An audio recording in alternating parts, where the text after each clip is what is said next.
Olá, pessoal. Mais uma vez, sejam todos bem-vindos aí ao canal Dialética Social.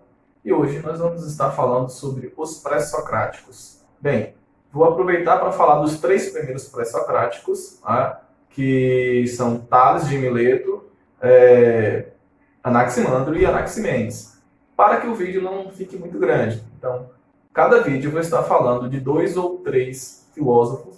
Ao final dessa série de vídeos da filosofia pré-socrática, nós vamos estar disponibilizando aí as aulas, ou seja, os slides que vão passando aqui atrás, e também mais um simulado. Acompanhe no canal, não esqueça de dar um like e também se inscrever no nosso canal. Bem, a nossa aula hoje é sobre filosofia pré-socrática. O que acontece? Como é que surgiu a filosofia pré-socrática? Então, esse é o nosso primeiro ponto. Como é que surge a filosofia? Bem, em primeiro ponto, nós vamos estar discutindo a ideia de que os filósofos eles tiveram uma admiração muito grande pela natureza, por isso que são também chamados de filósofos da física. E esses filósofos eles começaram a investigar a origem do universo, começaram a investigar a origem do cosmos. Estavam se preocupando com os elementos naturais e começaram a se perguntar de onde vinham tantas coisas. Bem, e começaram a se perguntar também, né, de onde nós viemos, para onde nós vamos após a morte, qual o objetivo da nossa existência, né, por que os seres humanos existem. Então, essa era uma das preocupações dos primeiros filósofos. Tá? Então, a partir desse momento, nós vamos estar discutindo principalmente sobre essas questões na qual levam aí os primeiros filósofos a simplesmente indagar sobre a vida. Eles ficam admirados, eles ficam o tempo todo se questionando sobre como é possível, né, essa existência de tudo isso e como foi possível, quem dá ordem à natureza. Bem, então, a partir desse momento nós vamos estar falando aí sobre a filosofia. No princípio, a própria humanidade, ela cria respostas, né? Ou seja, são respostas que nós podemos chamar de respostas fictícias, imaginárias. O mito, por exemplo, é uma dessas respostas. Há uma preocupação de se perguntar por que nós existimos, né? De onde nós viemos. Os gregos, eles tinham também essa preocupação. Então, eles começam a tentar explicar de onde nós viemos através dos mitos, né? Todo mundo já ouviu falar sobre a mitologia grega. Então a filosofia ela surge principalmente na Grécia, por volta do século VII a.C., com o filósofo Tales de Mileto. Tales ele vai ser um dos filósofos no qual ele vai também se questionar de onde nós viemos, qual é a ordem, existe uma força que dá ordem ao mundo, ao universo. E aí ele se depara justamente com uma explicação mitológica. Porém, existe ali uma separação entre filosofia e mitologia. Por quê? Porque a filosofia ela não vai se preocupar com uma explicação fictícia, ela não vai se preocupar com a explicação imaginária, porque a filosofia ela vai utilizar a racionalidade, ela utiliza a razão. Então, nesse ponto, é interessante perceber, porque eles não se preocupam com a finalidade do mito, né? Ou seja, se no mito existe uma verdade ou não.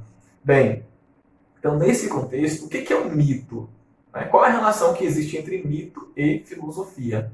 Bem, o que a gente pode compreender? O mito é uma história fantástica, né? De transmissão oral, né? Cujos protagonistas são aí deuses, semideuses, seres sobrenaturais, heróis, que representam simbolicamente fenômenos da natureza, né, fatos históricos ou aspectos da condição humana, como fábula, lenda, mitologia e etc. Bem, a palavra mito, ela vem do grego, né, de um termo grego chamado mitheos, né, que com uma forma aí de discurso fictício. Né? Por quê? Porque, na verdade, o mito ele é transmitido oralmente. Se ele é transmitido oralmente, isso significa que... não sei se vocês já ouviram falar daquele telefone sem fio. Então, o telefone sem fio É basicamente isso, quando você conta uma coisa para alguém aqui e essa pessoa vai contando, contando, outra pessoa vai contando e chega na ponta K de forma totalmente diferente. É basicamente o que acontecia com os mitos. Por isso que nós temos deuses e semideuses, ou seja, imagine então a história da humanidade sendo contada oralmente por pessoas. Então, tudo que nós conhecemos hoje há de se duvidar, certo? Então, o mito é uma história fictícia, né? Proveniente aí da imaginação humana, né? Identificada aí como uma narrativa. Para o grego, né, o mito era considerado aí um modo particular de ver e tentar também compreender o mundo. Então, como é que nós vamos compreender o mundo? Imagine então se nós estamos lá 10.000 anos antes de Cristo, então há 2.000 anos antes de Cristo, 5.000 anos antes de Cristo. Como é que nós íamos compreender realmente os fenômenos naturais, a chuva, o raio, né, os terremotos? Então, como que nós iríamos compreender isso? Nós iríamos associar isso a quem? Aí está o grande papel do mito. O mito, né, vinha simplesmente para tentar, né, justificar os fenômenos naturais. O mito não segue um rigor metodológico e de um raciocínio elaborado a partir de alguma informação empírica. Então ele não segue nem um rigor racional, metodológico, e nem tampouco o empírico. Ou seja, quando se trata de empírico, nós estamos falando de empiria, ou seja, experiência dos 5 sentidos, né? E nem tem nenhuma comprovação com a realidade. Tá? Qual seria então a função do mito nesse contexto? A principal função do mito, dentro das sociedades primitivas e também tribais, né, era acomodar e tranquilizar a sociedade, o ser humano, diante de um mundo que lhe aparecia com muito mistério, né, um mundo muito misterioso e assustador. Então essa era a função do mito. Tá?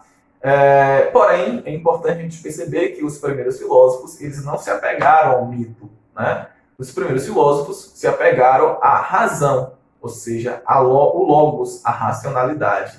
Logos, nesse caso, a palavra logos vem também do grego e significa amplo e tem um significado amplo e foi utilizado ao longo da história por vários filósofos, né, de diversas maneiras. Pode ser considerado também tanto o primeiro, né, o princípio, né, o principal conceito da filosofia para o quê? Para a razão. Então, todo processo filosófico tem que ser um processo racional. Então, por que um processo racional? Justamente porque a racionalidade é a base da filosofia. Então, esse período entre mito e logos, ou então razão, é um período de ruptura, que nós chamamos ali, né? É o momento que os primeiros filósofos deixam de acreditar nos mitos e passam a buscar uma explicação cosmológica sobre a existência, sobre a origem do universo, certo? De forma racional, tá? Então, o mito era de forma imaginária e a filosofia utiliza a razão, né? O logos, ok? Um abraço e até a próxima aula.